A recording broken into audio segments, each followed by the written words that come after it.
As part of Zonta International's 16 Days of Activism, we're hosting this special panel discussion about human trafficking to explore and educate the community on all aspects of human trafficking. A little bit about Zonta before we begin, because some of you might know about us. Zonta Club of Hilo was founded in 1950. That's right here in Hilo, 68 years ago. We have several members who have been part of our organization for over 50 years, and many charter members when I joined the club several years ago. It's a lifetime of service for those women. It's part of an international organization advancing the status of women worldwide in 67 countries, and we are over 31,000 members strong. We provide scholarships, service, and advocacy for women and girls. You might know Zonta from our Fashion Frenzy, or Hands Are Not for Hitting, which we've done for a number of years. We have Denim Day advocacy, and we have a new Magnificent Me event in 2019 that you can be looking forward to for 7th grade girls. If you'd like to support, we encourage you to use the note cards that you have in front of you. They're on the end of your tables, possibly. And if you would like to write down a question and then pass them, we would love a volunteer Zontian will come by and pick them up, and then we'll be able to go through it for questions and answers. So if you have additional questions you'd like to ask the panel, we'll do that. Oftentimes we think about sex trafficking and labor trafficking and other forms of trafficking as something that happens outside of Hawaii, because we don't do that to people here, right? But it does happen here, and there have been prosecuted cases, and it is happening right here in our own backyard. So that makes for a lively discussion. One of the things a lot of people, as we've been preparing for this, have talked about is, what is it? Is it agricultural workers whose passports are being held? Is it someone who's a nanny who's not allowed to leave the house? Is it a mail-order bride? A lot of times people think we're going to just talk about sex work. Is it a sweatshop or a factory without an ability to leave? How do we know that trafficking is happening? How do we know that humans are being trafficked? And how do we know, how do we recognize it? And what do we do about it if we think that we are seeing something that makes us be suspicious? These are the questions that hopefully we'll have a lot more information on as we leave tonight. And these expert panelists are going to bring their own perspectives on the issue as it stands right here in Hawaii. Starting us out tonight, we'll ask each of our panelists to spend about 5 minutes or less on how each of them see the problem of human trafficking. Sex work, domestic help, manufacturing, agriculture, sweatshops, all of this is part of human trafficking. And as a reminder, it's that broader definition is what we're looking for. So our panelists, our distinguished panelists are, starting on my right, Kara Jabola Karulis. She is the Executive Director of the Hawaii State Commission on the Status of Women. Previously, she served as the Public Affairs Director for Strategies 360 and Director of Hawaii Coalition for Immigration Rights, where she led a legislative campaign to extend driver licenses to undocumented immigrants in Hawaii.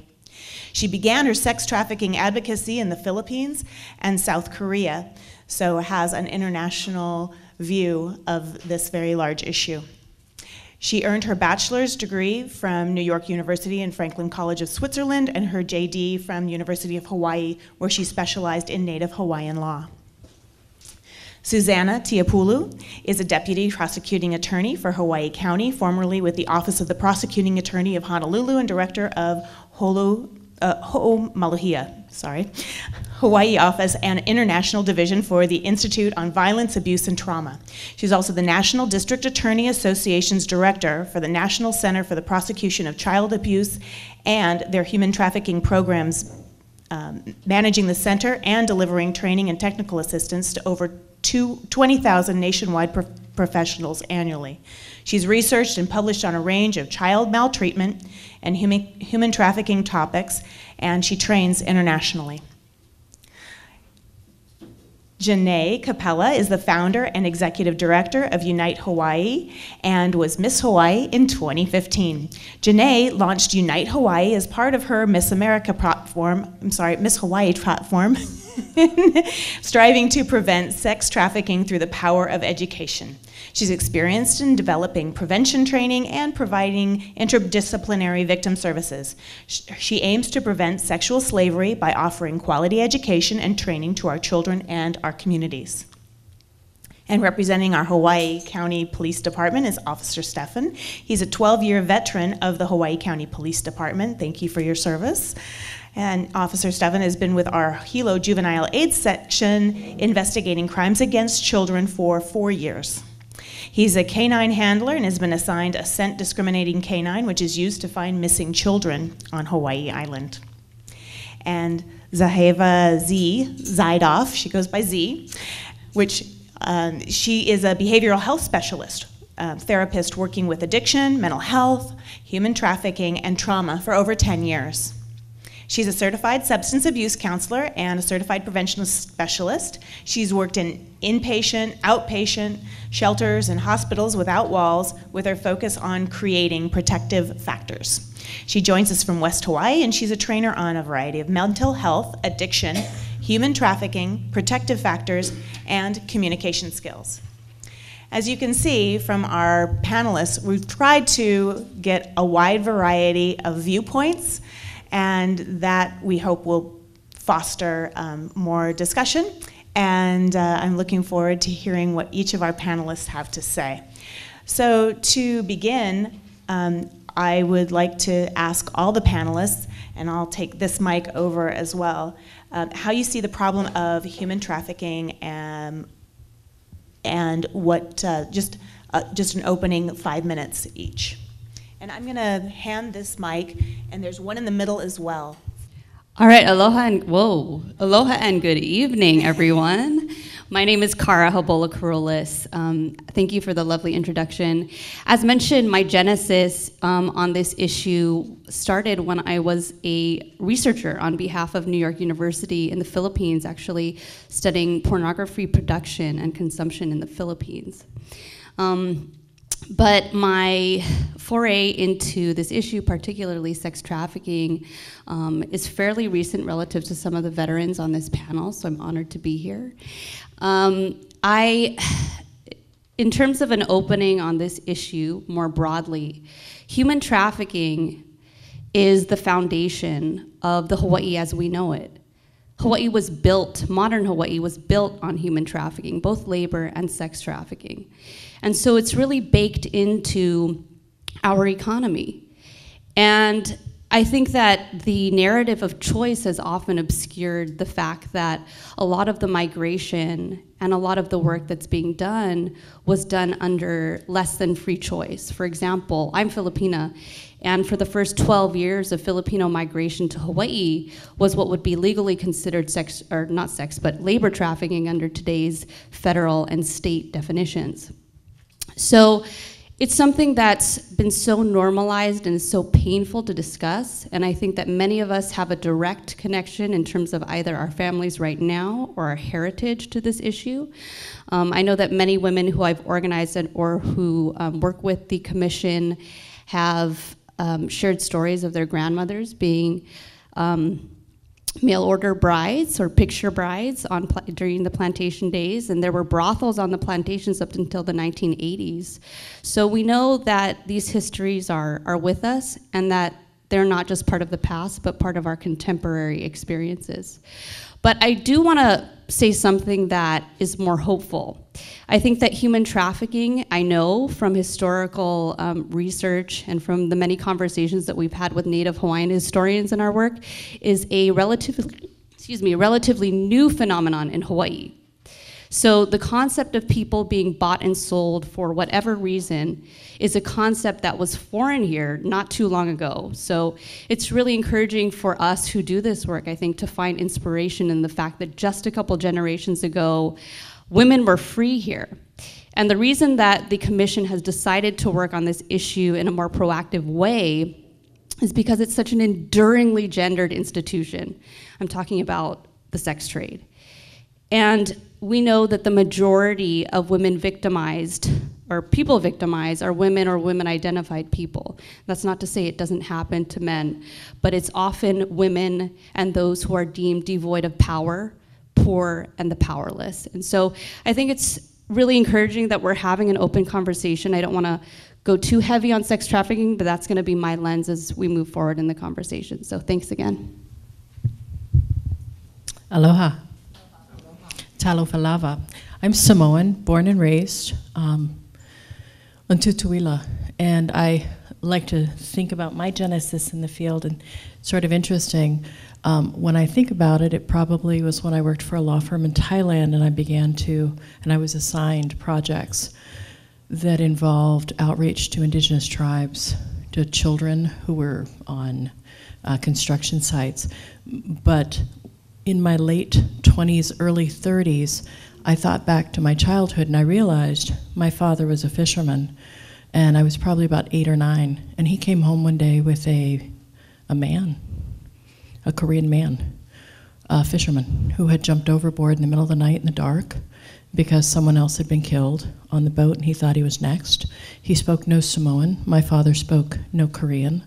They had no common language.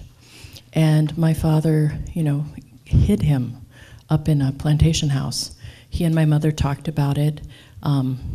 They hid him until the fishing boat left, and at some point he was returned to Korea. The language of human trafficking is relatively recent. The Trafficking Victim Protection Act was implemented in 2000. This happened in the 70s. So when I think back, I can see trafficking long ago. We've been populated for 3,000 years. We had 1,000 years where people would come and take our women. So there was about 1,000 years of occupation. Labor trafficking is interesting, and I'll talk about labor trafficking because I think a lot of us seem to focus, a lot of our systems responses focus on sex trafficking. Labor trafficking is actually more common than sex trafficking, probably 60% of all trafficking. It varies, maybe more. And when we throw out numbers and percentages, that's based on the fact that we investigate and prosecute very little. We're at the tip of the iceberg. So what I say in terms of percentages, in that tiny little percentage that we have seen thus far, about 60% of what we see is labor trafficking. And almost half of our victims for all labor and sex are male, but almost all of our systems responses are for female. So women and women identified, who identify as female gender, tend to be overrepresented in sex industry. We also see males. And I would say most of our victims do not self-identify as victims. We had research from the University of New Hampshire, and I'm happy to provide it. I put my business cards over there, so anybody who wants specific information, numbers, who wants to talk about research, I'm happy to forward it to you. My business cards are on the table. We have research where police officers, law enforcement, report more contact with boys than with girls in terms of individuals, young minors who are out being sold for sex. But boys and men tend to not see themselves through that lens. And I really appreciate your statement about those without power, because that is the lens that I'd ask you to consider. When I'm looking for trafficking, I'm looking for the marginalized. Who is denied protection under the systems of law? Who do we not see? Who does not have access to language? Who cannot attend school? Who might, because of maybe a justice history, be looked at for culpability? Who cannot participate? That wonderful Christmas event that they're having tonight across the street. Think about your community. Who would not be welcome? Who might be judged if they walked in? Those are the people that we often see abused and exploited. What I would offer as an alternate lens, we talked about marginalized and who might be marginalized in our communities, is a public health lens. In public health, we tend to go upstream. What are the root causes? Our goal isn't simply to provide better services, better prosecutions, and I specifically am trying for all of those things, but our goal is to end trafficking, and to end trafficking, we go upstream. So what do we need to do in the way of prevention? And our public health partners, the public health lens is an invaluable one. I will turn it over. Thank you. Aloha, everyone, and thank you so much for being here. So I would say that my lens is very different from these two beautiful women sitting to my left. I am the executive director of Unite Hawaii. We are a nonprofit dedicated to ending sexual exploitation through the power of education. And the way I got into trafficking, it's a very personal thing to me. My cousin was a victim for 4 years in Waikiki. She came from a fairly wealthy family who lived in Hawaii Kai. And the reality is we think of trafficking as an over-there issue. It's something that could never happen here in the state of Hawaii, much less where we call paradise. But it does. And one of the things that I want to bring to this panel is really that sex is so regular, and it's been so regulated in our society, and it's so ingrained in our teenagers. But we don't talk about this. And for me, I competed for and won Miss Hawaii on my platform, which was Sex Trafficking #It Ends With Us. And that is a mission that my nonprofit has really focused on, is that it's a community coming forward to talk against sex trafficking and to work towards helping our children. But the reality is, sorry, I lost my train of thought. When I first decided that I wanted my platform to be on sex trafficking, my pageant director told me that I shouldn't do it because it's too dark.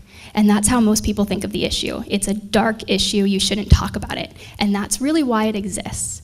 So the fact that we have this, and we have an organization coming forward to bring our community together to talk about the issue of sex trafficking, is what we need in order to end it.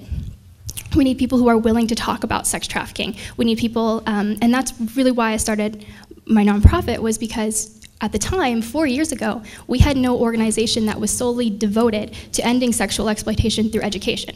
So having been a young woman that just came out of high school, there was no one that taught me about sex trafficking. I didn't even take sex ed in high school. So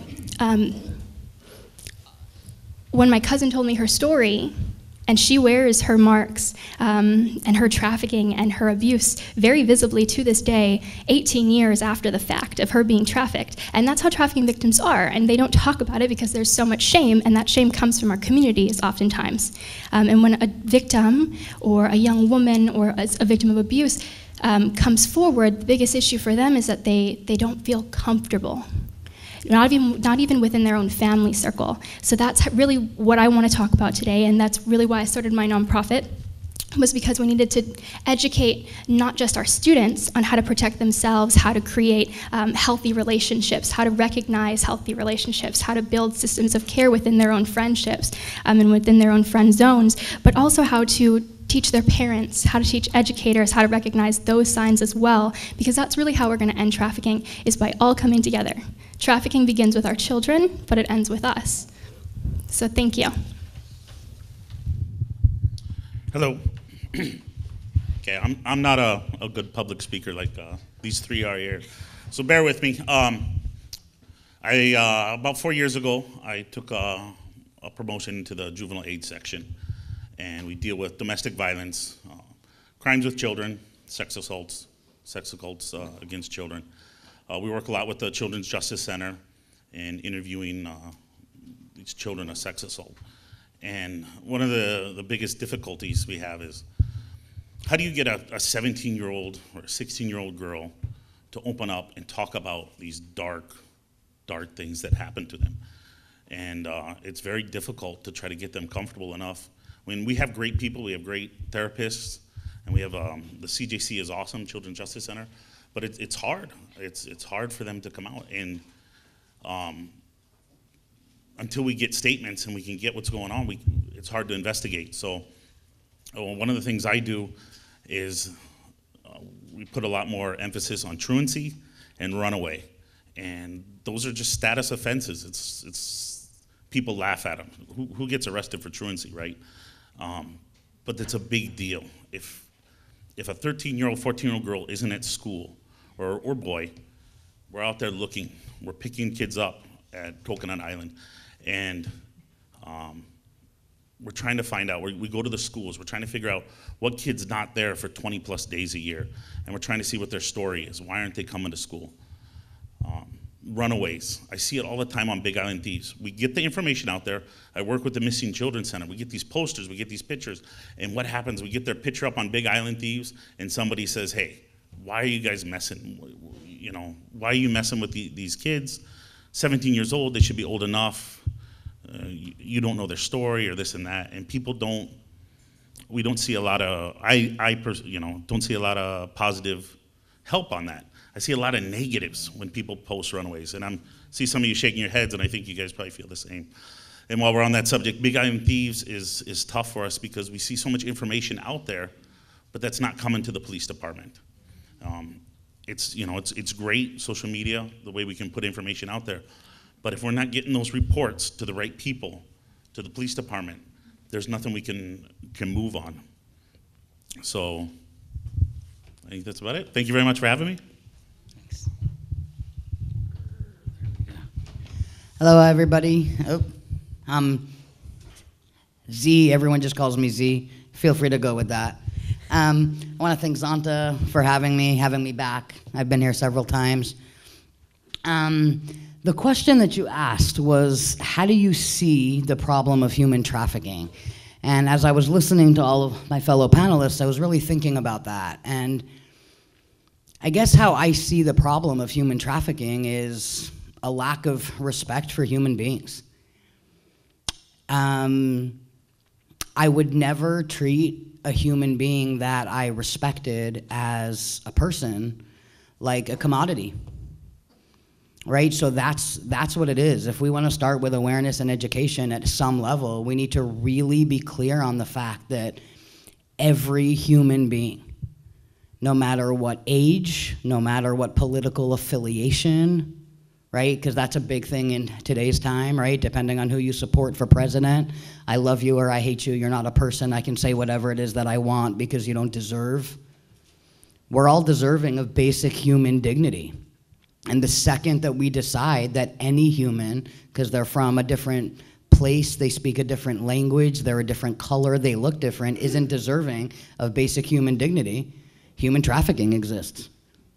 So that's how I view the problem, although I'm pretty sure I still have like 2.5 minutes, so I'm going to say something else. I really believe that you can't find a solution to a problem you can't name. That's kind of my thing, right? I'm all about awareness, and communication matters, and communication is not just with our words, and I'm super clear on that, right? The story that one of my fellow panelists told, right? Like, communication doesn't just have to be through words. But if I can't name a problem, and I know that some of the problems that the police department on the west side of the island, because I live Kona side, have is that trying to figure out how to report something. Someone comes in and they talk about a rape. Well, it was a rape and the child is 8. So is that a rape? Is it incest? Is it child abuse? Who's willing to come forward? The child's willing to come forward, but now the parents and the loved ones of a child don't want them to say anything. So now they're pulling back, and now the testimony isn't happening, and what agreement are we coming to? And now it's child neglect, and Child Protective Services is involved, and all of that. Like, that's all real. That's not to say anything negative about our district attorneys, about our police, about the families, about the therapists, but it really is a secret.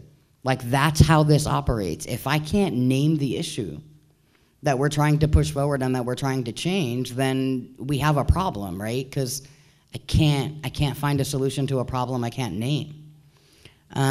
My perspective is very much from the prevention side and the restoration side, so basically on both ends. What do? I speak really to anybody who will listen all the time. That's what I do, right? If we're in Choice Mart and you'll listen to me like we're having a conversation in a checkout stand. That's how that works. And I believe that protective factors are huge, and it is probably one of the most giant ways to protect our youth here from human trafficking in general, whether it be the sex trade or the labor trade. Because the Kauai Resiliency Study, which many people in the room might be aware of or not aware of, to briefly put out there, right, Having an adult with meaning in your life and an activity with meaning in your life can erase up to 100 risk factors, right? And allow a youth to be successful.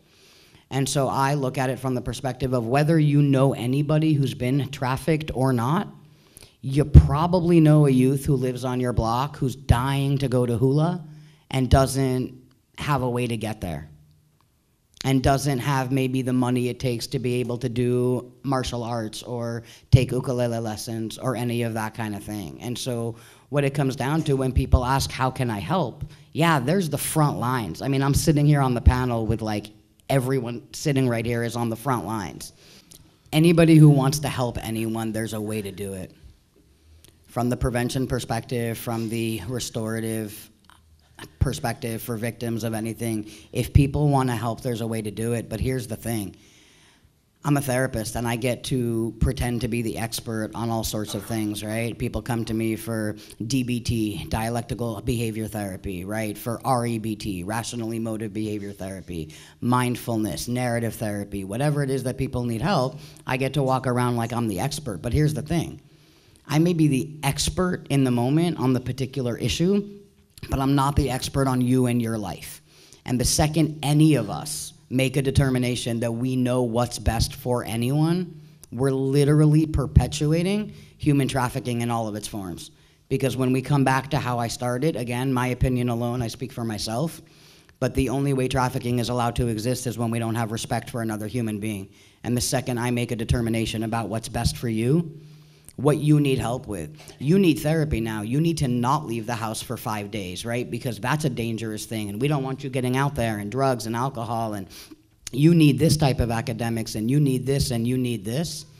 Literally what I'm doing is I'm not respecting who you are as a human being by asking you, because I'm the expert on a whole bunch of things, but I'm not the expert on you and your life. And the second we all make that determination, we can help end all of this. Thank you. Thank you all. So one thing, just to get a definition out, how do we differentiate between human trafficking and modern day slavery? We've talked about that, and I think that it's been touched on. And some people say that you can draw an easy conclusion that they're very similar, and others say that that is not. And how do we contrast that with we did a panel on prostitution or sex work, and I'd just like to address those three things, and if you see a difference between any of those three, human trafficking, modern slavery, and sex work. And I don't have an order, but does anyone feel really strongly about going first? Okay. You got it. Definition of sex trafficking is sex that is provided through force, fraud, or coercion if the individual who's providing sex for money is an adult. So the test is force, fraud, and coercion, and the courts kind of define it as a lump. It's interesting because in domestic, like if we look at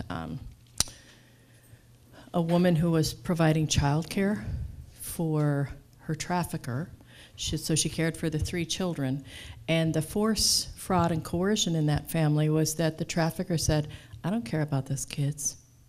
If you leave, no one will care for them, no one will feed them. And the court found that that was force, fraud, and coercion, which makes me really like that court. But for a child, any child who's provided any sexual act for money, that is trafficking, sex trafficking. So a 17-year-old cannot consent. 17-year-old who provides any sexual act for money, it is trafficking. Labor trafficking is any labor that is procured through forced fraud and coercion. Gets a little more complicated. And for us in law enforcement, it's a little harder because we're not used to asking, have you gotten paid? How much did you get paid? Okay, you live in the house, so it's kind of your, so those are just questions I'm not as used to asking. I'm going to turn it over to Officer Stefan. Yeah, no, I'm not used to asking, do you like what you were paid? And that really is the question, have you been paid? Okay, so definitions. And that's not normally, that doesn't necessarily, cash doesn't have to exchange, though. It can be protection, it could be shelter. We looked at beetle nuts once. where an older man was providing betel nuts for young adolescent girls. He was probably in his 70s, and he was giving them betel nuts, and he was getting sex, and we looked at betel nuts. Wow. So yeah, it doesn't have to be cash. And trafficking does not have to be over state lines. You know, it's the worst word. Anybody here, Shakespeare? Shakespeare created 1,200 words. We should have created a better word because trafficking implies movement. There is no movement required for trafficking to have occurred. A 14-year-old can stay in their own bedroom and be trafficked out of their own bedroom. So if that child is sold, someone comes into the bedroom, has sex with the child, pays somebody $200, the child, anybody, money, that is a trafficked child. And I don't want to dominate the... So thank you for clearing up some of that legal terminology, because we're talking about legal term of arts and we're also talking about euphemisms and political terminology, because language is so important because it obliges us to think about an issue in a certain way. So it's very deliberate when we use these terms, and we have to be careful because, you know, there is danger in conflating a lot of this, but there's also danger and inaccuracy in bifurcating them. So, you know, we want to make this binary, right? Black and white. Sex trafficking way over here, and completely different circle for prostitution, or what some of the pro-sex trade movement calls sex work, or many other terms have been used. But really, it's a spectrum.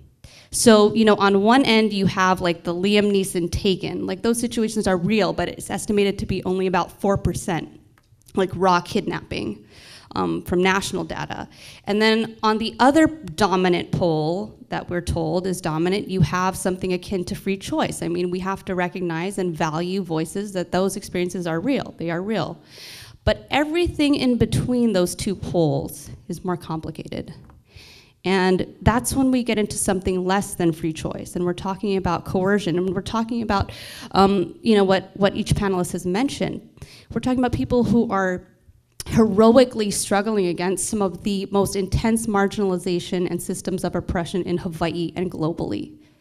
And that's why we need to really reframe, I think, our thinking and also be mindful of the terminology. So, you know, in terms of where this came from, I mean, you know, people say that like capitalism can explain sex trafficking, but actually the exchange of women and girls and boys and men pre-existed that system that we're in by at least two systems, and its genesis did begin during slavery. So that's how most people of color first experienced exchanging sex for power, for safety, for items of worth.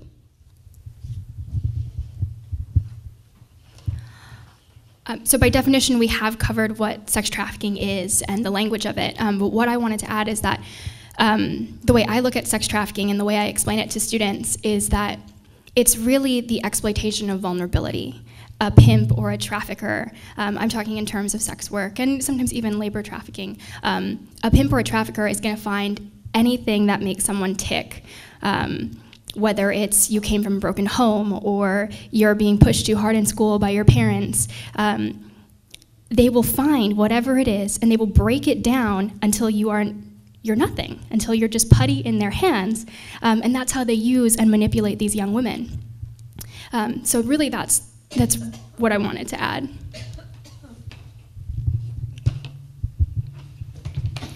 The only other piece that I wanted to say, and it might be controversial, I'm not going to apologize, but I'm just putting it out there. I believe that from the sex work perspective, I do think in some cases, potentially even a lot of cases, free choice does exist. I do want to put out there that there's no such thing as sex work with regards to children, which was already said, but I just wanted to say again. But I do believe that the sex trade, sex work, not the human trafficking perspective, is very closely tied to the crappy economy in which we live, right? There is a family, a single mom who called me 3 weeks ago and told me that she can continue her job at McDonald's and cleaning houses on the weekends and doing agriculture work and make less money than if she gets someone to watch her kids for 2 nights and go out and sell her body. Now, there are absolutely people that would say that that is free choice. There are people that would say that we should look back in her past and see if she has trauma that makes her want to do that. And the reality is, I believe that in a lot of cases, if we actually had a living wage, not necessarily a $15 minimum wage, but actually a living wage in all areas where people could earn a living by having one job, a lot of the conversation about the sex work would be non-existent. Thank you. Go ahead.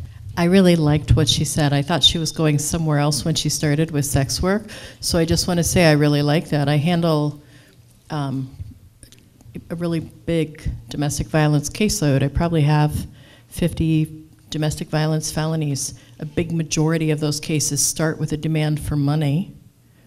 A demand for money, give me money, even when they're separated, give me money. And then the threats go on, the abuse goes on. So I think there's a lot linked to the economy, and sex is a perk of power. So thank you for what you said.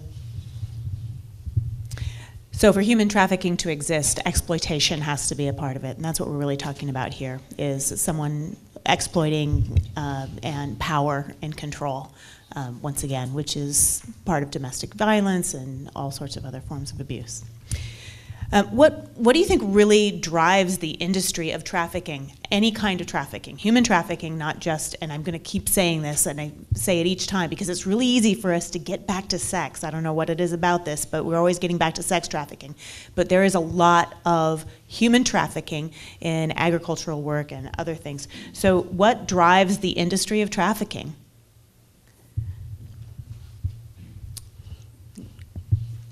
Anyone? Do you want to start? Yeah. And I'll go with the one-word answer that I'm aware of, and that would be money.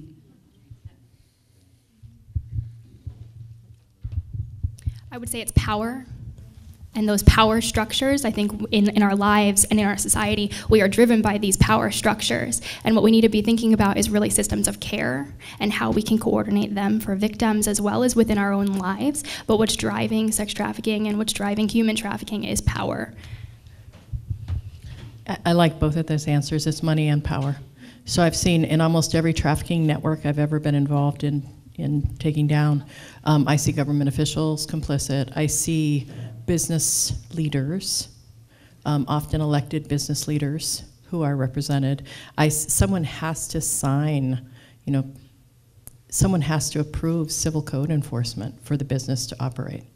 Someone has to. I actually took down a brothel once that was owned by a government. Unfortunately, the government of that country. But, so I see power and I see money. Well, if we're talking about labor trafficking, of course, it gets really bigger and complicated because, there is an international component to that. And we have to consider the way that the United States, our foreign policy and our economic policies impact other countries in a devastating way oftentimes. And result in unlivable conditions that make people very desperate and willing to do whatever it takes, even take great risks to put themselves in danger to be able to improve their lives or their families' lives. And so I think that, the interplay between that and immigration laws have really driven immigration laws based on fear have really exacerbated the problem. But when it comes to sex trafficking, one of the things that, I don't know if this is the appropriate time to mention it, but I do want to at some point talk about the report that we did, because I think that, I know that the most understudied area of this is the root cause. We interrogate to death and we penalize the symptoms. We, the conversations usually gravitate towards whether or not there was free choice, not whether or not an economy where a woman is paid 2 times as much for being sexually penetrated than her job at McDonald's is the economy that we should have, and why men are able to get off on sex that they bribe by subverting sexual consent with economics. So what we decided to do with our report was turn the lens onto men's choices, because we can debate all day long about the level of consent with women.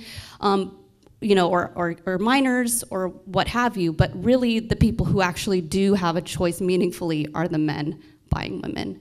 And we know that it is extremely gendered. So that is, we're facing violence all over. It is undeniable that our state attorneys are overwhelmed by the cases, just the volume of men perpetrating violence. And so to pretend that these are not connected and to never put a serious interrogation on men is something that we can no longer afford to do. Thank you. Yes. Thank you. I'm not overwhelmed. Bring them on. Well, and a lot of this, it's in any of the trafficking, is there similarity in the type of work that's being done? I mean, this is not the type of work that people want to do, right? There's also that commonality in the type of work that we're having. These are agricultural jobs that people don't want, or is there a commonality with that as well? The commonality in trafficking is they're not being paid. Yeah. So the individuals, so that wouldn't matter what type of work. I have doctors that are trafficked in Brazil. So they had Cuban doctors that were sent to Brazil and they weren't paid. I have individuals working in a bar, just a male who was cleaning a bar, but he was cognitively impaired. So he had probably a cognitive age of 10 or 11. And he worked in the bar, was pretty happy about his job in the bar, worked every day until about 2 o'clock in the morning, 5-6 days a week. Every Friday night, they'd get him drunk, beat him up. The case is done in POW already, so I can talk about it. But they'd beat him up on Friday night. That was like the Friday night entertainment. And then he had to bow and apologize to the owner of the bar, who happened to be a senator, on Sunday, not here in Hawaii. But that was the Pacific. So it's jobs like we have, domestic servitude, agriculture, across the board, building fences, working in farms, working in fisheries, any job that you and I might have, but we get paid. Why does this matter, particularly in Hawaii? Do we see more of it in Hawaii? Do we see less of it? As a crossroads at the Pacific, do we have a unique spot? Or is this something that happens everywhere, and are we behind the curve? Yeah, behind the 8 ball was exactly what I was going to say, and then I thought, that's a kind of crazy reference.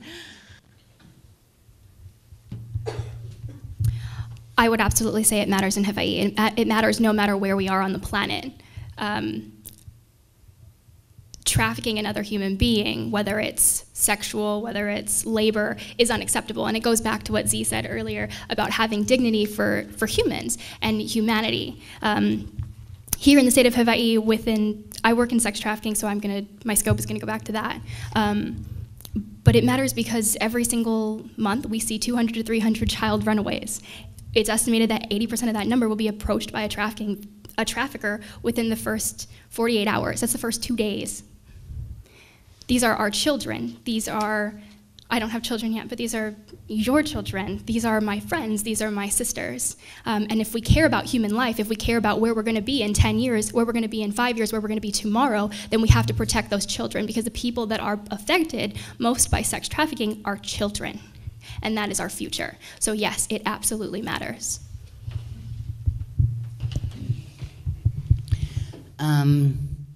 I would like to say, as far as does it happen more here? Are we ahead of the curve, behind, as far as, all aspects, right? The sex trafficking and the labor trafficking. I'm going to speak about it from the sex trafficking perspective for just a moment. And I'm going to put out there that it's not a popular thing to say out loud. I've started saying it, and it makes people really uncomfortable. I think that the more the pornography industry continues to grow, the more that drives demand, right, in all over the world. And I think that it has grown absolutely all over internationally, and I believe that that's what drives it. I mean, I work in trafficking, but I also work, in drug addiction and trauma and mental health and people going through divorces and couples counseling and friends and all of that stuff. And the expectation that we are setting up. The study just came out again 2 months ago. It comes out every year, and it says 93% of 10-year-old boys have seen porn in the United States of America. That's 93% of 10-year-old boys. So here's the thing. So when we have an issue going on Kona side where you have 2 high school students, right, and there's a rape of a teacher coming out of the old airport pool, where do those ideas come from, right? Like, in what universe does somebody who's wet with wet hair wrapped in a towel look attractive? I'm just saying, like, just trying to keep it really real. Like, porn used to be just you go online and you look and you're watching what you're watching. Now it's the storyline behind it. Like, I go online and research that. God forbid anybody check my Google, right, my history. But you go through and you take a look, and what is it? From the narrative, the stories, to the videos, to the pictures. Like, this is what our youth are watching. I'd say half the couples counseling sessions that I do, and I've been doing this here for a while, right? It's about an inability of, you know, the male partner pretty much to be able to perform. That's not a let's give another pill, right? Because the pharmaceutical industry has enough of our money. So that's not necessarily what it's about. It's about we're literally messing with the brains of children when they are not fully developed and letting them know what's appropriate. And it takes more and more and more, just like drugs. It's addiction. And that draw all of it. I remember when I first saw on the news the stories of, you know, the teenage boys that were hanging themselves accidentally with ties in the closet, right? Because they were masturbating, and somebody came up with the idea that if you're close to death through choking, it's a better orgasm. And so there was a whole thing about 8 years ago with a whole group of kids that were literally dying, trying it because it was an accident. And then you have cases, you know, like the local high school where I live, where there was, you know, one student and then another student, like a male and a female, and when I choked the other one during sex, right? Because I thought it would be more fun for her.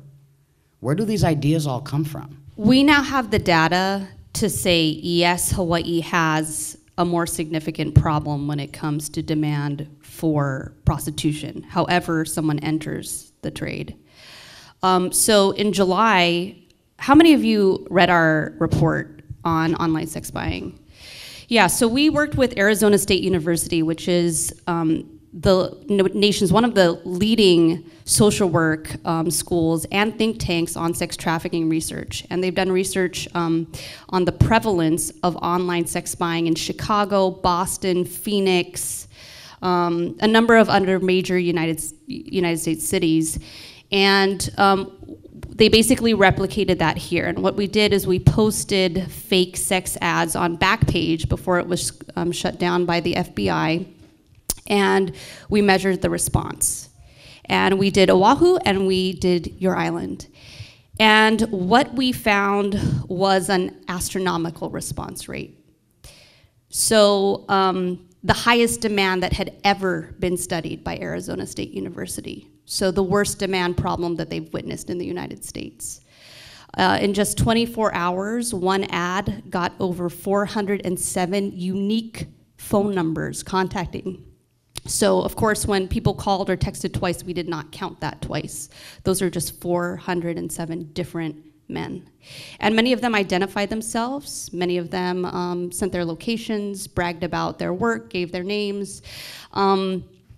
What we know is that, again, there is a significantly more robust market here, and that the demand is exponentially higher than the supply. And that's where we get into vulnerabilities like sex trafficking, because there's a tremendous incentive to traffic women and children.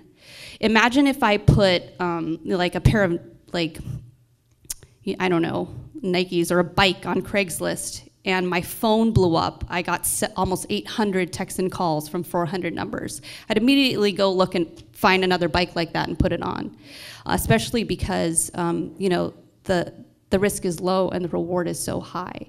So I think that that makes sense too, because for much of Hawaii's colonial history, after contact, we were known as the brothel of the Pacific. That's what the territorial legislature called Hawaii. And we know that the confluence of military and tourism augments the demand, and we've estimated that at about 30% on Oahu.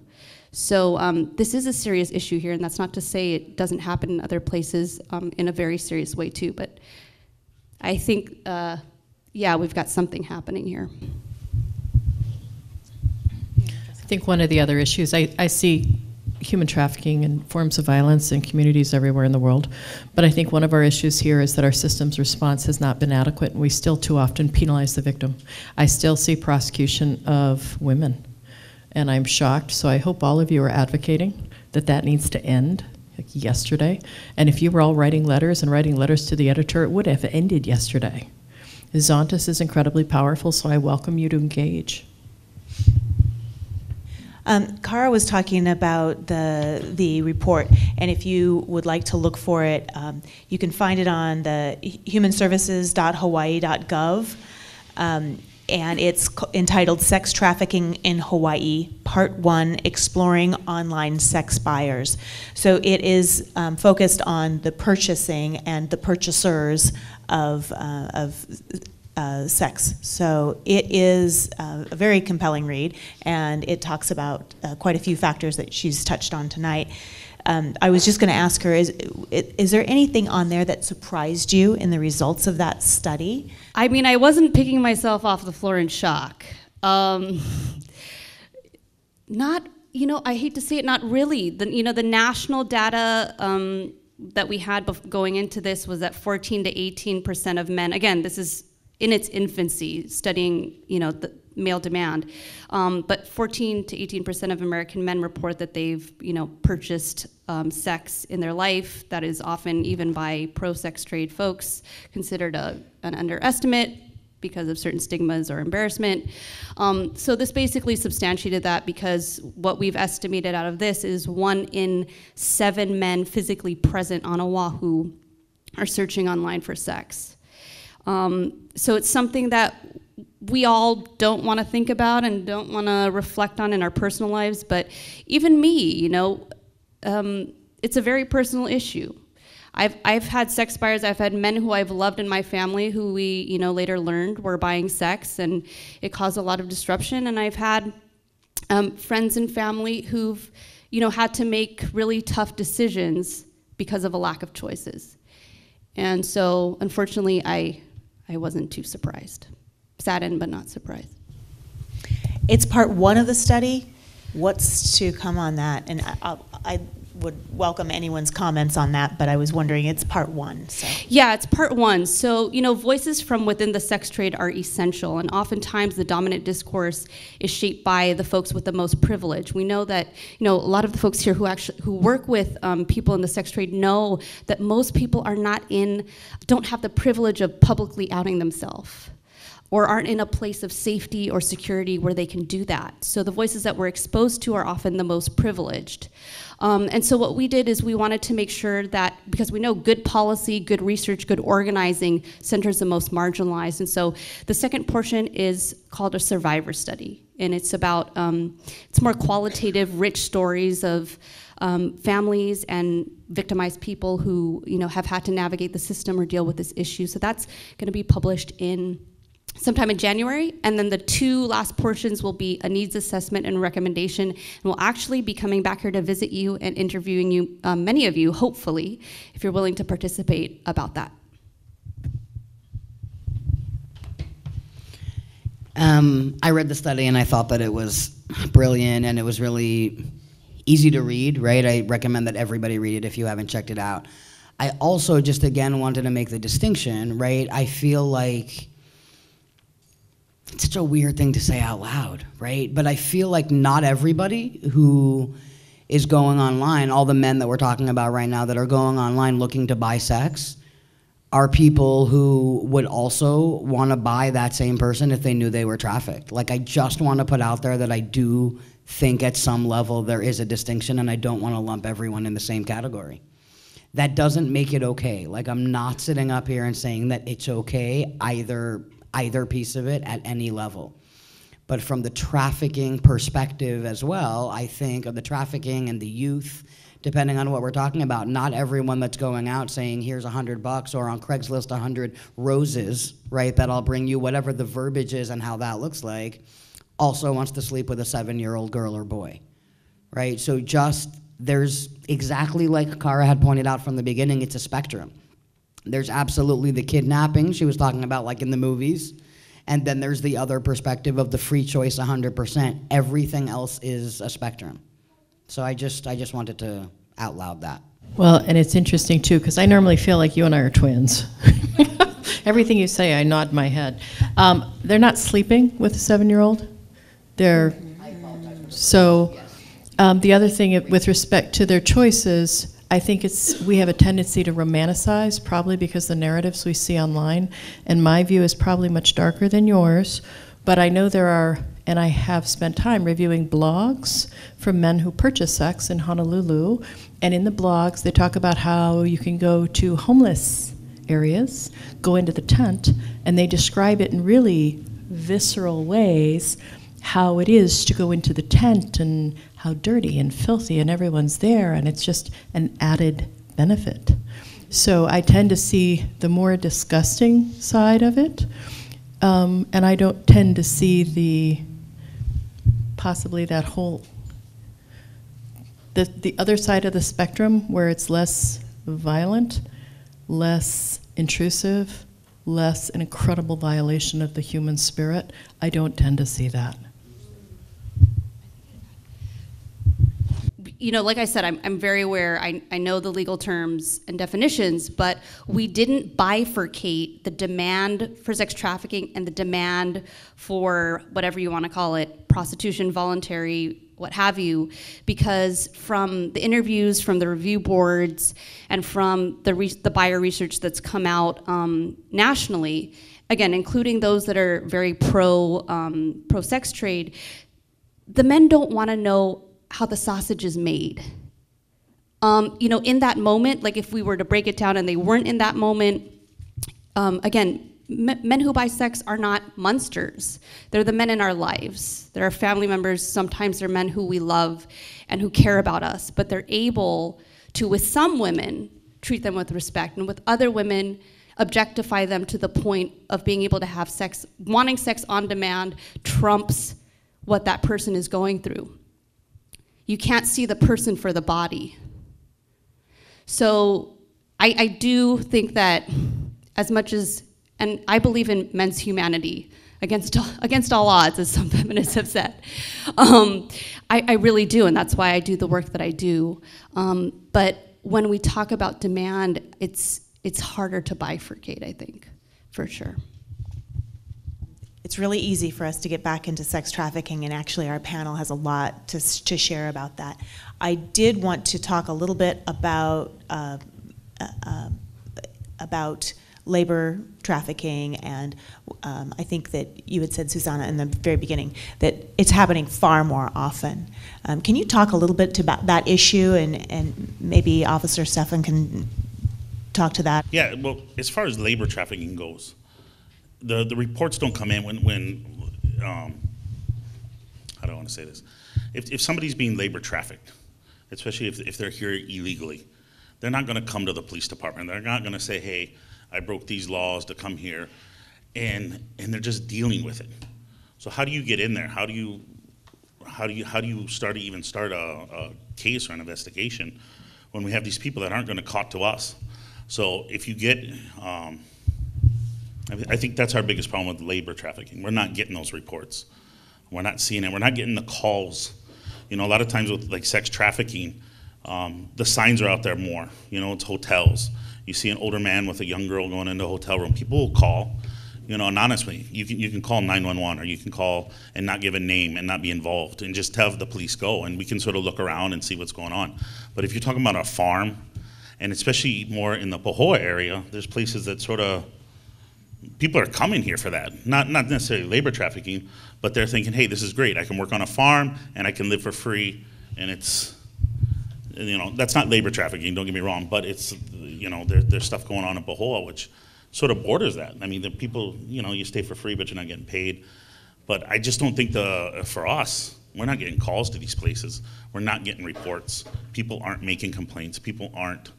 And I think somebody said earlier, a lot of them probably don't identify as being victims. In the cases I've seen, they do identify their lives as being awful, but they don't as often see what has happened to them as a crime. Even in cases where I have individuals who are literally being starved to death, their life is awful, but they don't, it's not easy for them to see that this is a crime, that government would protect me. You know, this officer, this prosecutor, these people would protect me. The cases of labor trafficking that I've seen in the Pacific, my house was 6 miles from a factory. And just as a note, if you ever see concertina wire, it's not a legitimate business unless it's on a prison or a detention facility. But we had a factory in my jurisdiction with concertina wire at the top. They were allowed out around 5 o'clock at night. They'd go back in around 8 or 9. So between 5 and 8 p.m., we had more than 200 workers walking around begging for work. Everyone I knew would make up jobs because these people were walking around asking for work. They would pick up rotting fruit from the mud. By the time the department, and this is, you know, would have been in 1999. Do you remember I said the Trafficking Victim Protection Act was passed in 2000? So in 1999, we saw these people wandering around, getting thinner and thinner. And I normally look at children for dehydration, like I look under their eyes, I look at the texture of their hair, I'm trying to check them out, is this child okay? I didn't used to look at adults like that, I now look at everyone like that. But they were being systematically starved. By the time the Department of Labor walked in and weighed them, I had full-grown adults that weighed 35 kilos, which is about 70 pounds. 2 women died. They got swept out to sea in a place where no one swims, and these ladies don't swim. And these were the leaders of the effort in that factory to say, hey, we haven't been paid in 8 months, we're not eating, we're starving to death. So those 2 women died, another woman lost an eye, women were sexually assaulted. Our government was implicated. And every time I went to the factory, whatever police officer went to the factory with me was demoted, fired, or sent to the prison as a guard. And every single time I went to the police department and I said, I need someone to go to the factory with me, 1, 2, or 3 people would stand forward. And sometimes when those officers would stand forward, somebody would tap them on the shoulder and say, come back, because they were worried that that person couldn't afford to lose their job. And then someone else would stand forward. But every single time I went, officers went with me into that factory. Is that Hawaii? No, but I do have cases in Hawaii. I can't talk about current cases. I can only talk about cases where the appeals have been exhausted. So I have to be a little bit careful. One of the things that I wanted to add, and this is coming off of what our officer has just said and how it's difficult to get a call from a victim's not going to call and say, I'm being victimized.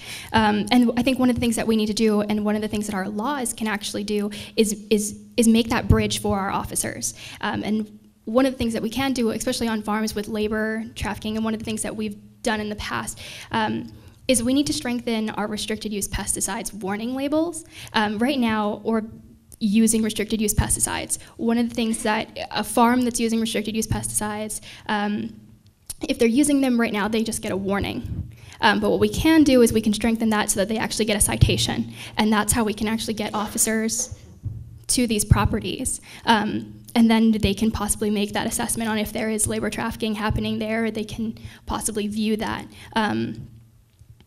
And I think that the legislation like that needs to happen is going to happen only because we introduced it. Senator Ruderman actually introduced it this last year, but it really didn't move, and it's because we don't have enough people pushing for these you can view this as a very small piece of legislation, but it's something that really can save lives in many different ways, and we just need the support to make it happen.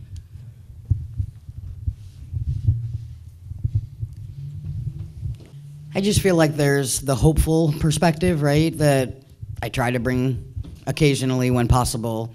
And what can we do, right, in this particular arena? We're talking about the labor trafficking. We're talking about that they don't call and report. We're talking about that it's hard to see, it's hard to find, like, what it looks like here and all of that.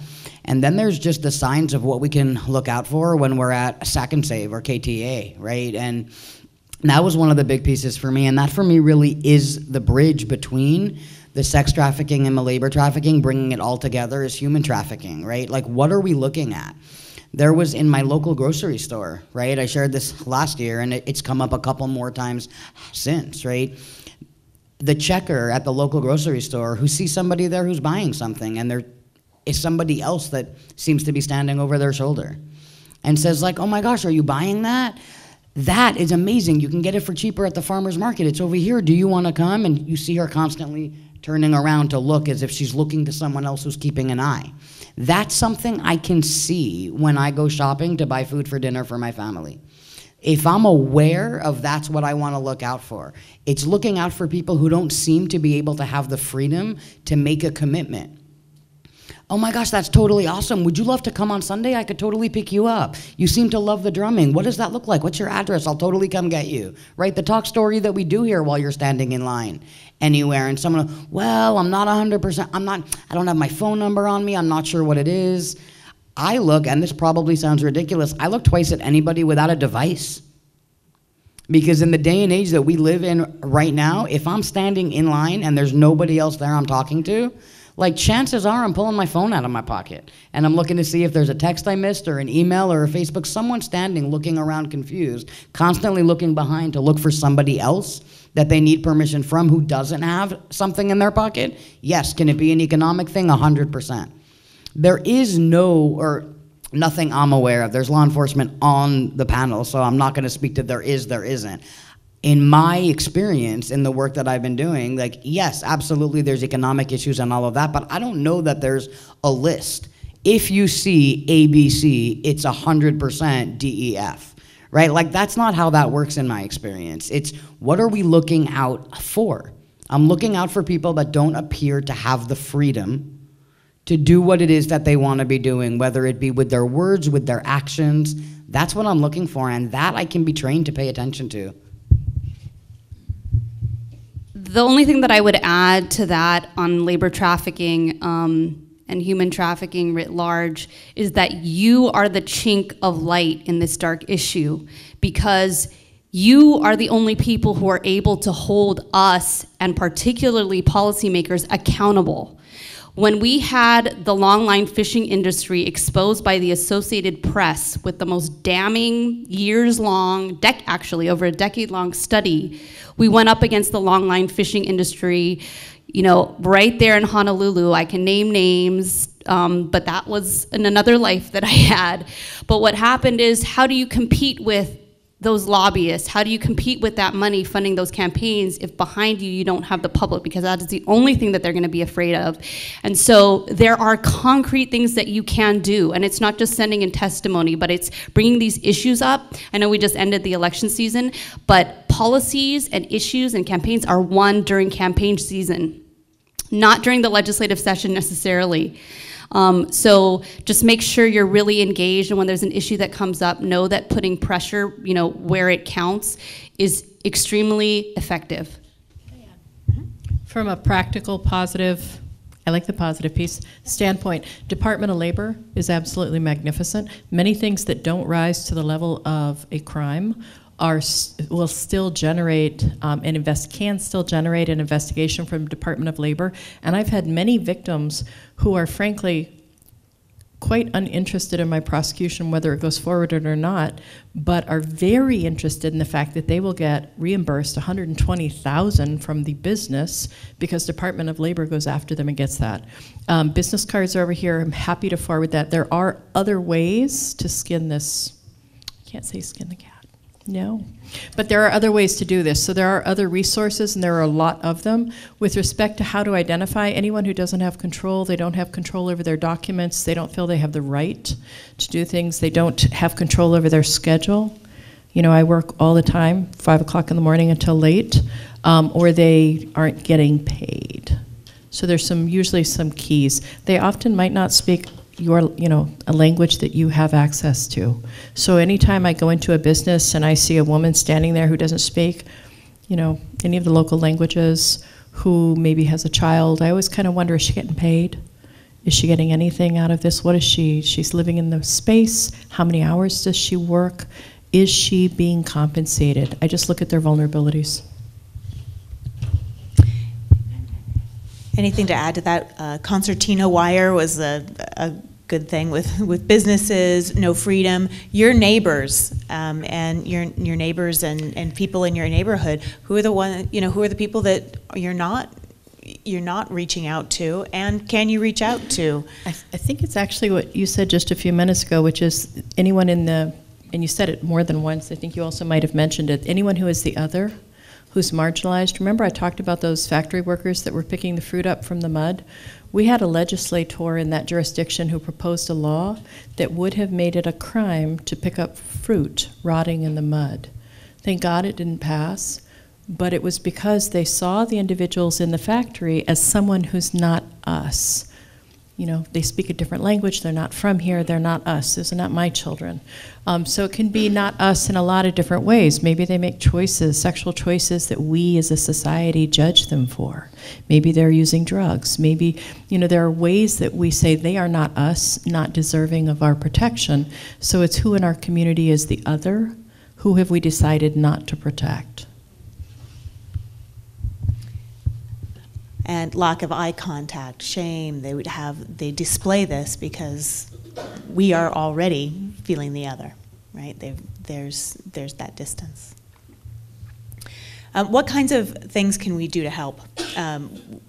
Laws, bystander training, what works to move this forward for us? How can we move forward? What are things that you're each... Legislatively only, or? No, not legislatively only. Anything. What kinds of things are our next steps? Well, I already think that you're all taking a big step just by being here, by making yourselves aware, because it really is a bystander effect, and that's why sex trafficking really exists. It's because we let it exist. Because many people would rather turn their head and blindly live their lives thinking, oh, it doesn't happen to me, it doesn't happen here in Hawaii, it doesn't happen in the US, but it does. And those are the people that continue to perpetuate trafficking and what it is today and what we see it as modern day slavery. The next step that we really need to do is to advocate. Call your local legislator. Vote for people that care about these issues. Like Kara was saying, that elections are won during the campaign season because sometimes legislators, they talk about things during their campaign season and then we don't hold them accountable, and those issues that we care about slide off the table during legislative session. And the only way that changes is by calling your local legislator and advocating, submitting testimony, and continuously pushing the button. That's really how it's going to change.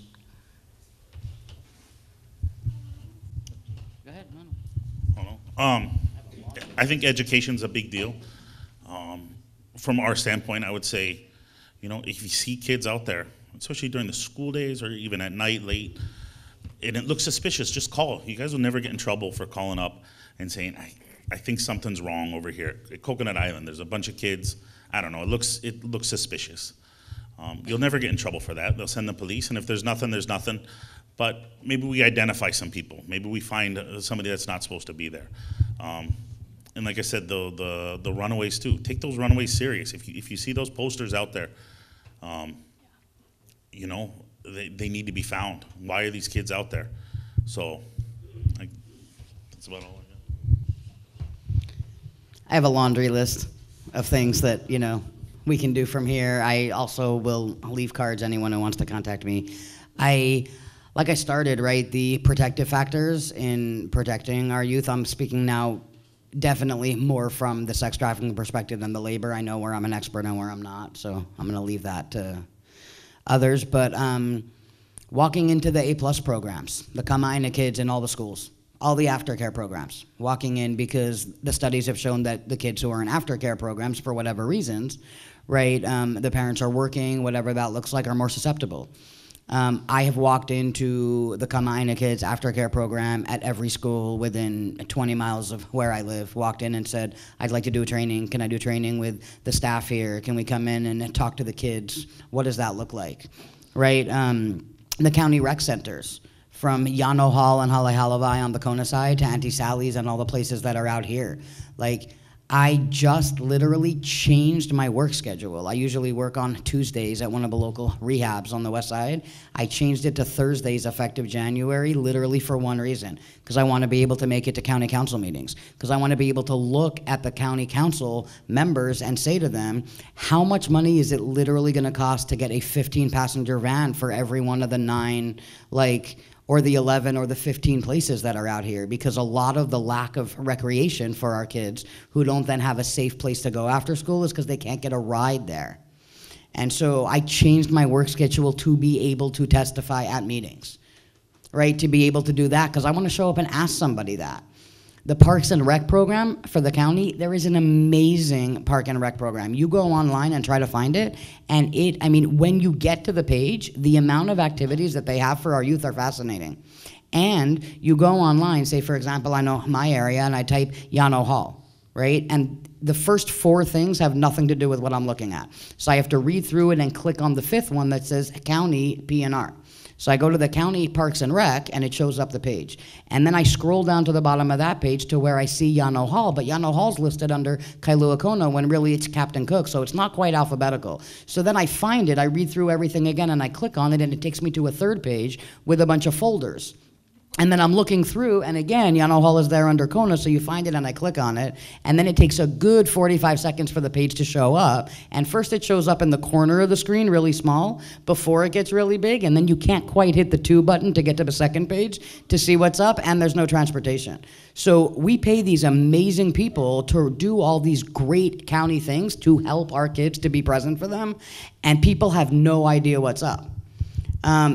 Most of the schools that I know could absolutely, we need somebody with some cash to put a sign on the side of a van that says rent a tutu, right? That's what we need. We need some people with some free time to be able to go down and pick kids up and take them to activities. Because literally that's proven to help save their lives, keep them out of trafficking, suicide, all of that stuff. I think it's the conversations. I feel like one of the biggest issues that we have as a state and as a county is the whole trying to separate religious institutions from, what's happening at the state level, right? The separation of all of it. I'm for the separation, right? I was raised an Orthodox Jew. Hebrew's my first language. My daughter loves to go to Kona Baptist Church, right? For youth group, she enjoys it over there. And I speak most of the other religions. I majored in theology at some point, right? So I totally understand the differences that exist. And why are we not having conversations and inviting the faith leaders into the discussions that we're having? Zonta has done amazing on that. The panel that we had the first time that I showed up here for the legalization of prostitution, we had, and I'm totally going to get it all wrong, but we had someone from the Christian denomination, we had somebody there who was Buddhist, right? One of the Buddhist leaders, they're engaging in the discussion. Walk into your churches, have the conversations, the synagogues, the imams, all of them, right? The mosques, everywhere. The self-realization centers, there are people out there who need to know what's up, and if we want to get it out there, it's going to the farmers markets. I've done that with 4 of the farmers markets on Kona side. Walked in and had a talk with the people who ran it and said, this is what we're looking out for. Keep an eye. Every human in this room now has enough information to walk somewhere and to talk to somebody about what it looks like. That's what the steps are for me. From the legislative place, let's talk about for a second that even when we identify the people that have been the victims of either labor trafficking or sex trafficking, because pretending that drugs and alcohol aren't involved in either would be a mistake. Because the way that you keep people remaining where you want them, in the box, in the square, in the corner, is to keep them high. And that's a giant part of what it looks like. And yet, if you are a female on Hawaii Island with Quest, there is not a treatment facility on our island that you can go to. Kauai does not have one residential facility that accepts Quest. The Big Island has one here, Hilo side, Big Island Substance Abuse Council. They're great people who work there. I totally know the program. And I called to get somebody in who had 3 days clean and sober, and they said, literally the only way to get somebody in at this moment is have them commit a crime or get high and go to the hospital, and we can do a referral from there. And that's for men only over the age of 18. And so what do you do here with a youth? You find a youth who's been trafficked and who also now has addiction issues, right? They're addicted to heroin or any kind of drugs, meth, whatever it looks like, and some mental health issues, post-traumatic stress disorder, which is a giant part of what the trauma looks like for people coming out on the other side. And they go where? Maui has 2 facilities, right, for people that accept Quest. None for adolescents. Oahu has a place for adolescents. And tell me what the families do. Because I'm going to share this one story, and then I'm going to shut up and pass the mic, so I apologize. But I got a phone call from, a mom who lives in the Ka'u area who had a 15-year-old son and a 7 and 8-year-old. And she was working kind of, cleaning jobs, wasn't having, the paid time off. None of that was a part of it, the cash under the table to support her family. And her 15-year-old had, was diagnosed with bipolar disorder and had truancy stuff going on from school and addiction. And they wanted to send him to the place in Oahu, right, state hospital, to go get help. Now, Quest will pay for an adult to go, right? Whether you're an adult or a youth, they'll always pay for a companion. So this woman, she called me, and I'm not even joking about the way the conversation happened. She called me in tears and said, do I go out there with my son to give him support? Because I've learned that if a family member is around, the person who's asking for help, adult or youth, has a better chance at being able to succeed. And then do I leave my 7 and my 9-year-old with a neighbor because I don't have family here, but I'll lose my job. And if I lose my job, I lose my housing, and then I have no opportunity for it. Or do I write off my 15-year-old son and try to be the best mom I can to the 7 and 8-year-old who live here? She called and asked me the question like I was supposed to answer it. You have neighbors who live here on this island next to us who are trying to figure out how to deal with that in this moment. So we'll be bringing up access to behavioral health care at the legislature this year, and I will absolutely email everyone and be like, please write testimony, please. Can we talk about how people here? Those to me are some of the big things, but taking the stigma away from all the other pieces. And I get that my lens is different because, like I've said from the gate, like I work on the prevention and the restoration side of it, and we really don't do great on either of those sides. Well, I wanted to start out by acknowledging our prosecuting attorney, Mitch Roth, is in the room. And we do actually have a meeting with our faith partners every month because we are trying to engage.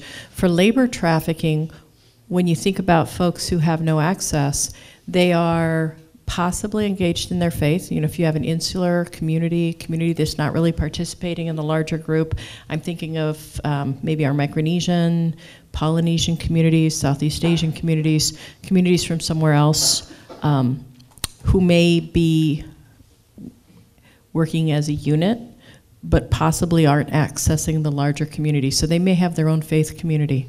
Are our faith communities, are our faith leaders reaching out to theirs, going out and saying, hey, can we do things together? The question was, what can we do? So I would look at, reaching out to faith partners. When I see an individual who doesn't have access, who wants access with a faith community but isn't allowed to go, it's certainly something I look at for autonomy. I also look at anything that they might be allowed to participate in. So for example, we had an island with a construction company that had a number of workers from the Philippines. And the workers were allowed to go into town, but not if there was a big Filipino event. Now, when do you think they'd want to go to town? On the day that there was a celebration or any big event, they were not allowed to go. They would occasionally, the company would send in big busloads of people, but not if there was anything happening where they might talk to other individuals. So I'm always looking at access. What access does this individual have? Sporting groups, so are there any leagues? Are there any places you might see them? Certainly the farmers market, absolutely. Any places where they might be shopping more often? Is there a local store that's common to that community? And for your communities that are transient moving through, what access do you have to the businesses that are employing them? Like our coffee plantations or macadamia nut plantations. All of our businesses, do we have a list of all the businesses in Hawaii? And are we thinking about, of these businesses, which of these businesses have transient labor? How many of you have heard of woofers? Okay, not trafficked. Are there individuals working in the farms that possibly are, that lack control? And are we doing the outreach? Do you have meetings with farmers, agricultural groups? I'll turn it over. We've had a lot of great ideas. So every single sex worker who I've ever met, every single survivor, every single person exchanging sex, however they identified or saw it, I have admired. And they deserve to be treated with integrity and to not be re-victimized by us and by the state. And we need to do everything that we can to shift the mindset, because even if we made some top-down policy that was very just and feminist or whatever, if it's being implemented by people who have a fundamental misunderstanding of the issue or who still harbor those perspectives that are hostile, then it's not going to be a just law. And so what we're doing this session is we're trying to introduce measures specific to this issue that will help build an infrastructure to help everyone at this table build a response that's humane and that is not stuck in this management of men's exploitation, rather than facing it head on and saying we need less objectification of women, we need less dehumanization of transgender women and LGBTQs, and we can do this. I don't think that we should embrace a defeatist, deadening, policy and just say, guys will be guys, let's just call it a day. We're gonna have to deal with these levels of domestic violence and sex trafficking forever to eternity. We can do better than that, and we have to fight for the almost impossible. And so I really encourage you to, we'll send you or be in contact with Zonta about our legislative proposals. We need active voices, especially from this island. It's so Honolulu-centric, and that's so unfortunate because we lose out on all of you. So we owe you better connection. And there's so many ways that you can be involved with legislation, but beyond that, because it's like everybody's saying here, education and the cultural shift is really what's gonna get us there. So thank you. Anyone else want to? Kara, you were talking about the victimization and re-victimization. How is your study going to be helping by focusing on demand? How is that going to how will that assist in addressing victimization and re-victimization, and by focusing on what our demand is? Well, I think it puts the stigma where it belongs, or it begins to, right? Taking the shame off of the people who, it's irrational to put shame on them, quite frankly, and to really examine what's causing this problem. Why do men get the free pass? Why did we've all internalized the talking points, we know them by heart. The whole guys will be guys, you'll never be able to stop men from having sex. It's not sex, it's a very specific construction of sex, where men use their greater social power to subvert access. And I'm not saying that all men feel the same about the issue, but you have novices, you have people who are veterans, you have people who seek out and get off on people who are more victimized. But we need to start talking about this and having a real conversation. And I know that it's a really, really acrimonious battle that I've inherited after generations, and it's called the sex wars and all this stuff, and people react really violently. We have to break through that. We have so much common ground. And so people, in terms of re-victimization, I think that if we start really humanizing the problem, we can avoid that. And it's also, I think, just really about giving tools, because there was such a lack of data. So, the response has been so positive from NGOs here and from also folks in the government, because they've said, oh my God, it's been so hard to get so-and-so grant. We've had to just cite like national hotline numbers, and now we're able to put some local numbers. So we have such a need for more data. From a prosecution and police standpoint, do you have anything to add to that? Because it very much is the laws, and both of you have addressed to some extent that it's. From a prosecution perspective, we need to really rethink Well, I need you all on juries, every single one of you. I have to tell you that when I first moved here, every single person who talked to me about my job, their only question was, how do I get off being on a jury? Okay, so I need you on juries. So we need you to serve, and anytime someone talks to you about the fact that they're going into court because they've been asked to serve on a jury, tell them they should serve on the jury.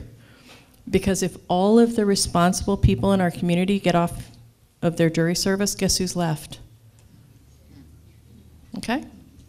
That's who I've got in front of me, folks. I need you, and I need you on our juries. No, from a prosecution perspective, we need to help our community understand that our victims may have experienced a lot. They may have a life that doesn't look like yours, doesn't look like your daughter's. And my perpetrators can look shockingly like us. Bank vice presidents, government officials, people in government, you know? They look like us. And so when you look at that relative power differential, we have to be prepared to hold traffickers, abusers accountable, and anyone in that chain. So the taxi driver that takes the child to the hotel, if they know what they're doing and they're helping, we need to be charging the taxi driver. In Washington, D.C., they ask if they pick you up at the airport, are you looking for sex if you're male? So we need to be thinking about who is making it possible for this to happen, and we need to go after the entire chain. I don't have to prosecute every hotel criminally, and I don't have to civilly go after every hotel. If I go after one hotel, do you think that every hotel in Hawaii will then be extremely careful when they see a 13-year-old in an elevator, dressed in a certain way? You know? And we just need to be organized about that. A question from our audience: how bad is the sex trafficking here on the Big Island? And I would say, how bad is, and contrast that with how bad human trafficking is on the Big Island, and how many runaways have not been found? Okay. So I'll start off with the runaways because they all come to me. Right now, I believe we have three sort of larger profile runaways, and although they're still on the run, we have leads with the family. There's nobody, I would say, that's maybe on Kona side might be a little bit different, but in Hilo we have tabs on pretty much all of our runaways. When a runaway is found and we locate them, we do a cursory interview, and we see if we need to find, and we need to dig deeper, and we got to bring in somebody to get them interviewed. What was the other question? How many? Numbers. Okay. How big is the problem? How do you? I don't know how to answer that. How big is the problem? It's a problem. It's as far as when we look at the sex trafficking statute, there's all different laws or crimes we're investigating. Sex assault, continuous sex assault of a minor. They can all be sex trafficking, but maybe they're not labeled as sex trafficking. Our office, I couldn't even give you a stat as far as how many numbers we're pushing through, right? I mean, and as far as prosecution, we're busy. But I don't get hung up on the numbers. The fact that it exists here is a problem, you know? What's that? Oh. I have a numbers answer for you. One, you've got my business card, so send it to me and I can send you the studies that we have nationally, and I can send you what we think we might have here statewide. But do you have anyone you love? If that person was trafficked, what number do you need for me to care? Okay? So in my prior life, my area of expertise was child torture, and the pushback I'd always get, well, how many cases are child torture? And I can tell you right now, if a child's been tortured, I don't need that money. I have 720,000 in children who were abused in 2014. You know what we know about child sexual abuse? A child who is sexually abused is 28 times more likely to be sold for sex in his or her life. How many children are abused here? And what number is needed for us to care? I can send you what we've got. Remember, it's based on reported cases, but I can tell you right now, if there's even one here, we need to do something about it.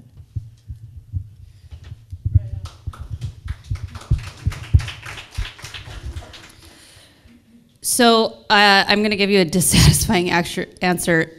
The state doesn't collect this data comprehensively, and that's something that we need to do. So the commission will be introducing a bill to establish a statewide database that everyone can access, particularly policymakers and government folks, and designate a data collector.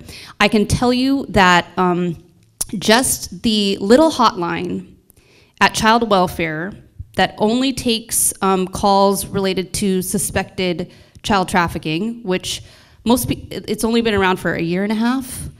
Most people don't know about it. Most mandated reporters don't yet know the protocol, and there's no systemic training. But I can tell you that just in fiscal year 2017, there were 83 cases of child trafficking, and the youngest being 6 years old.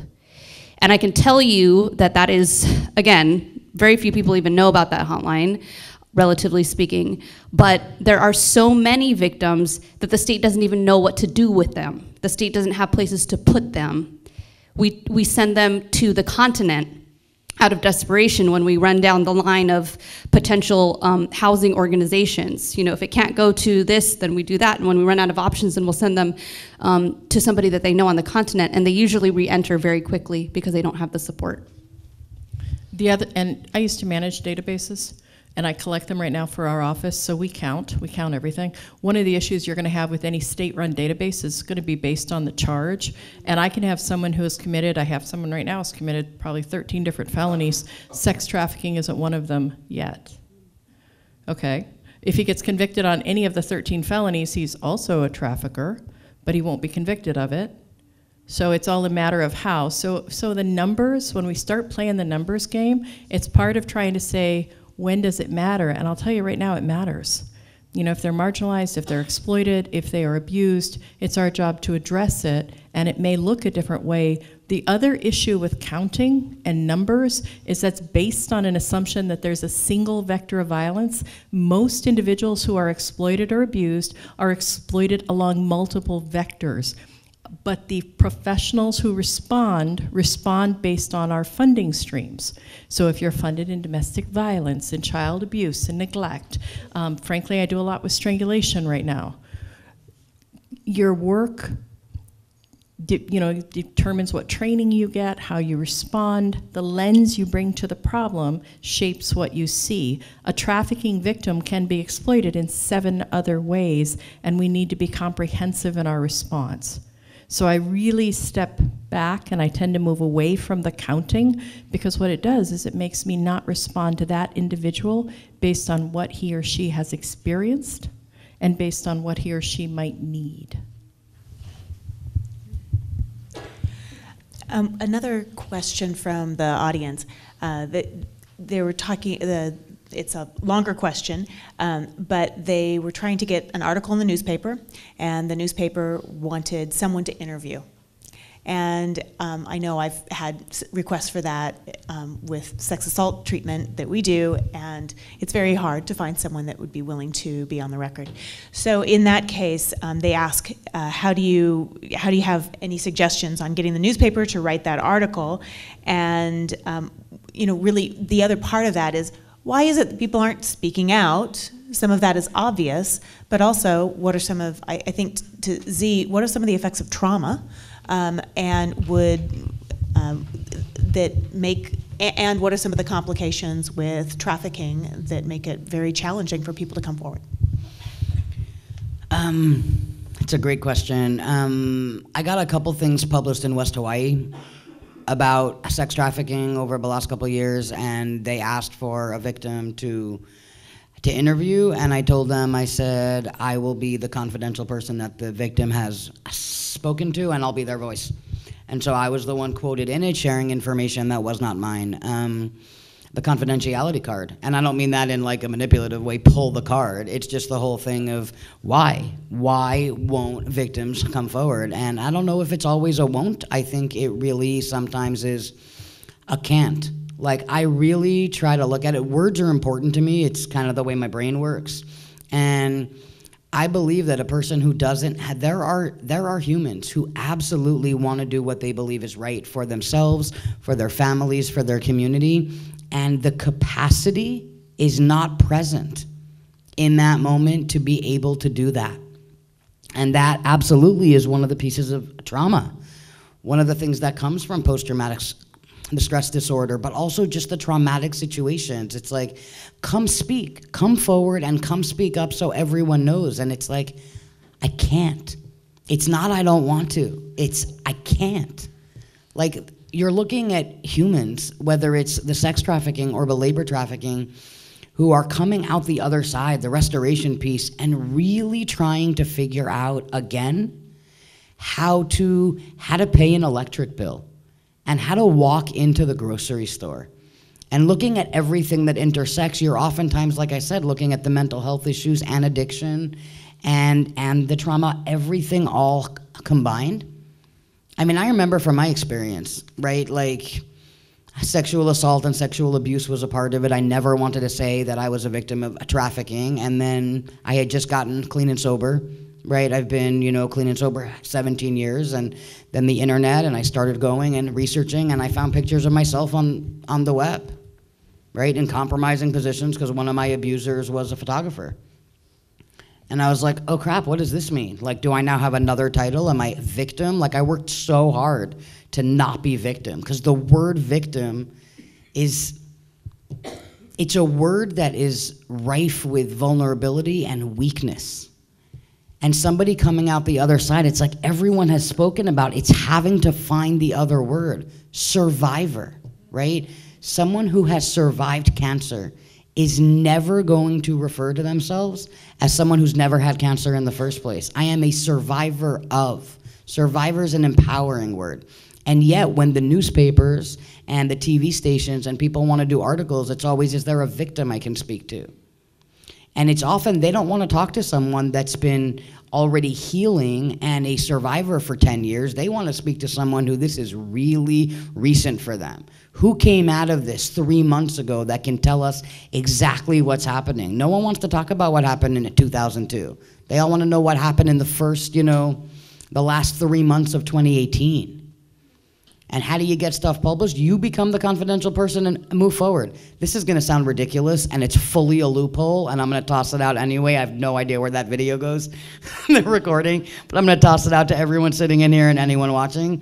You go, like I said, as a Jew, right? One of the first things I did when I was working in the field with trauma back in California before I moved here was I went online to Universal Life Church and I typed my name in, which is literally all you have to do, and I became a reverend, right? Because that's what you do when you go to Universal Life Church online. It all of a sudden makes you a reverend, and then you pay the $12. And because you don't have to pay any money. I paid the money to get what they call the wallet card. And then I paid a little more money because they asked what state I'm in. And in the state of Hawaii, Universal Life Church, you are considered a religious leader, right? So I got a notarized letter to send to the government of the state of Hawaii. And when I do that, do you know what that means? It means not as a family member. I get to go visit people in the ICU who want to talk to me, who I'm not related to. It means I get to go into jail. I get to go into jails to see people because I am now a religious leader, and it took 4 minutes of my time online and $12 to pick up a card and another $8 to get a letter. And at that level, I can speak to any newspaper, anyone, and say I legally have confidentiality, but I am happy to speak on behalf of this person. Is there a question that you really wish that we had addressed? And I would like to let all of our panelists talk about that. Talk about something that we haven't addressed. Is there anything that you wanted to make sure that tonight you got out in front of this group in this important topic that you're all very passionate about? I just think that we should focus on what we can agree on, and that's less objectification of women, because I think that impacts so much. I mean, when Z talked about pornography, we know that men, they've studied this already, men can't tell the difference between porn scripts and Me Too, really tragic Me Too stories. So when we think that we can have these things out here that we're gonna ignore because they're uncomfortable, or we don't know how to talk to our kids about sex, or what have you, and we're gonna let them run amok, and we're gonna reduce it to just individual choice and not collective well-being and raising the collective status of women and LGBTQs, that's when we get lost, and that's when we don't have a long-term plan. So we need to be pro-sex work, we need to be pro-harm reduction, but we can't stop there at the short term. We have to work towards the long-term goals of truly bringing freedom and the same power to our communities that are most vulnerable that others have. And so that's not a question. I don't know, I just think that we should focus on that and make sure that we come together and keep having these types of conversations as much as we can. Then we got to get on a plane soon. I think we can do a lot in terms of planning. I think we as a community, one of my fears whenever I go to a community event and we're speaking, my fear is that next year we'll do the exact same thing. And so my idea is, and my recommendation would be, what concrete steps are you taking as an individual? What capacity do you have to drive sort of the institutions, organizations, groups, community groups? For those of you who are politically active, which I hope is everyone in this room, how are you bringing this to the table? So what concrete steps, and then how can we support you as government officials? How can you support our work to end trafficking? With respect to that last question about who, not being able to find someone to speak, my business cards are there. We'll send you lots of names. Lots of names. So we can do this together, but it is about action. We actually have to do something. And my goal is not to talk about it, but to meet with each and every person in this room and then to engage. One thing that I wish maybe someone would have asked is, what is the victim mindset? And what are these people feeling? What are these young women, these survivors feeling as they move through from being so dehumanized? And one of the things that always sticks out in my head, because one of the things that I do beyond education work is meeting victims where they are, both physically, mentally, and emotionally, whether it's on the street, whether it's in a brothel, whether it's in a strip club. And there was a young woman that I worked with who was so dehumanized that when I asked her and I started to talk to her and get to know her and befriend her, her response to me was, I can't be raped. My boyfriend, her pimp, says, the only way I can be raped is if I'm a good girl, and my boyfriend says I'm not a good girl. That is the mindset of a victim. That is the mindset of these women that are being horribly abused to the point where they are being beaten and made to eat dog food out of a bowl.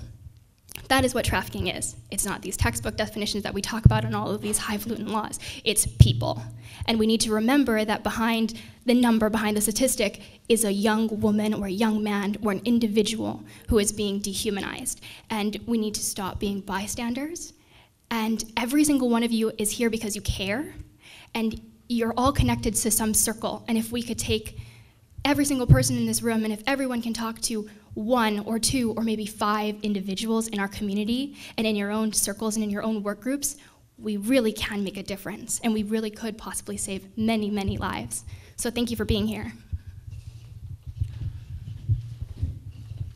I'm glad you didn't ask me any more questions.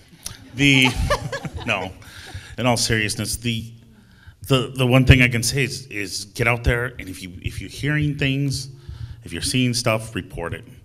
Come through Crime Stoppers, our non-emergency number, 911. You don't have to give your name, you can be anonymous. But if you're hearing stuff, if it's a niece, a nephew, granddaughter, whoever it is, if you're hearing a story and you can link it, and you can call us in, please try, as much as possible, because at this point we're seeing all this information out there on social media, but people aren't coming to the police so much. And I think that's a big frustration for us, especially the stuff you see. I'm on Facebook. We monitor it. We look at it, but the police, we don't respond to it. So when we do good things out there, we do get a good investigation. We don't put that on Facebook. We can't tell you that, hey, you know what? We took care of this situation, whether it be any type of crime, but especially with the sex trafficking. So we need the public's assistance.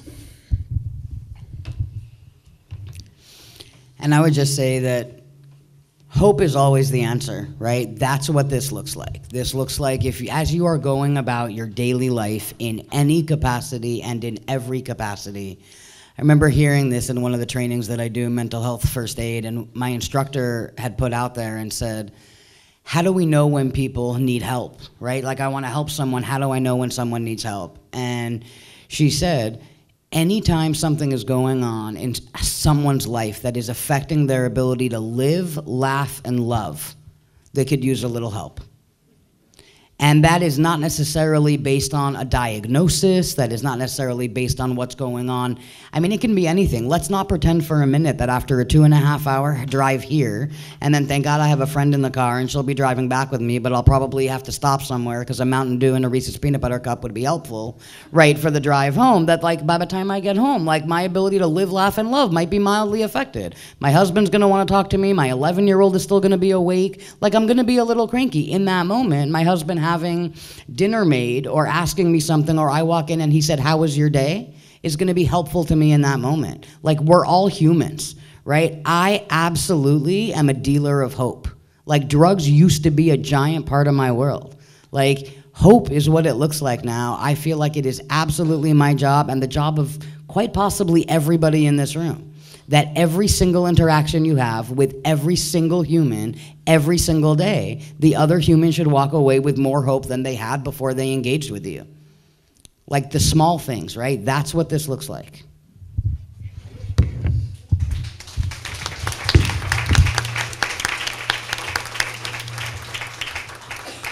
Also, to report suspected human trafficking, you might want to write down this number, which is 1-866-347-2432, DHS to ICE. You're going to do that again, right? Sure. 1-866-347-2423, DHS to ICE. Yeah. Oh, I did? Wait. 1-866-347-2423. Yeah, DHS to ICE. That's what it translates. If you don't remember the phone number, just remember the letters. DHS, 1-866-DHS to ICE. The number 2, ICE. ICE.gov/tips. And then the other one is to get help from the National Human Trafficking, the National Human Trafficking Hotline, 1-888-373-7888. 1-888-373-7888. Or text help or info to 233-733. 233-733. So those are 2 ways to do that. And there's also a flyer on Women's March, which will be January 19th. They are, I think, over by the door, and a card on healthy relationships for by the status of Commission on the Status of Women counties. So if you would like to get that information over there, it will be right over there. I'd like to thank. Oh, We have one question. Yeah, he wants to. Just a point of clarification, could you repeat the title of that report that was referred to? yeah, yes, and actually I have it if you'd like to take a photograph of the cover of it. But it is Sex Trafficking in Hawaii, Part 1, Exploring Online Sex Buyers. And by searching on that, I actually found it myself, so it wasn't, I Googled it, it was pretty easy.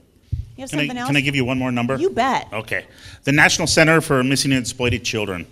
It's 1-800-THE-LOST. 1-800-843-5678. It's easy to remember, 1-800-THE-LOST. And I'd like to thank all of our panelists. You had a wonderful time, and thank you so much for sharing this very valuable information.